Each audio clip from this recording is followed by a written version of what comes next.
na obedňajšiu prestávku.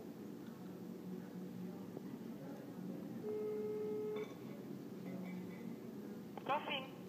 Dobrý deň, prajem, čo zdraví vás. Pýtala som sa pána riaditeľa a pán riaditeľ povedal, že nebude na nátlakové akcie reagovať, preto sa s vami ani nestretne.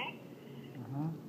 Tak, Ale to nie je nátlakovaný. Program a stretnutie organizované na základe legitímnych požiadaviek od legitímnych subjektov, ktorým už neboli doručené.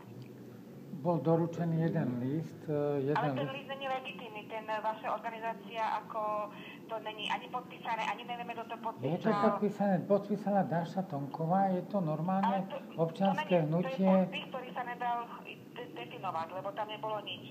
A o občianske hnutie ľudia v ohrození, tak také hnutie ani neexistuje. My ho nenašli nikde. Zaregistrované. Ste zaregistrovaní ako občianske hnutie? No ale to nie je podstatné, my sme to ako fyzické Ja vám dám kolegu. Ale my sa neuchádzame o stretnutie ako právnická osoba. Haló? Ale ako fyzické osoby. Boli sme tu mnohí občania vlastne zo Slovenska, z rôznych kútov Slovenska. Môžem vám skočiť do rečí, tak teraz hovoríte, že sa ako občania tu chcete dovolať. Áno. Ale list ste dali ako nejaký občan. Ale nespájajte s listom, my sme tu boli včera, predvčerom. List je len jedna skutočnosť, že RTVS neodpovedala na list právnickej osoby, ktorú vy nepovažujete za právnickú osobu, ale my ju považujeme. Dobre, ale nebudem to skúmať, to nie je pre mňa podstatné. Ja som tu ako občan Slovenskej republiky, ako fyzická osoba. Keď dovolíte, Milan Tomkuliak sa volá. A sú tu ďalší traja ľudia dnes so mnou.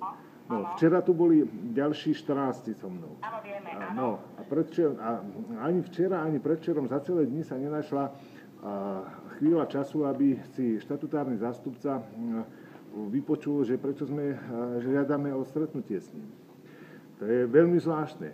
A dnes tiež ako občania Slovenskej republiky, ako fyzické osoby, žiadame o stretnutie s pánom generálnym riaditeľom. A znova tu čakáme ako takmer celý deň. A neviem, či to chcete hnať do extrémov. Podali sme včera sťažnosť na tento prístup pána riaditeľa a zodpovedných osôb RTVS. Podali sme ho Výboru Národnej rady pre kultúru. Ale tam nás prijali a tam bola spísaná sťažnosť a keď to budete stupňovať ďalej, tieto praktiky, tak my budeme ďalej sa sťažovať na to. Všetkými možnými prostriedkami.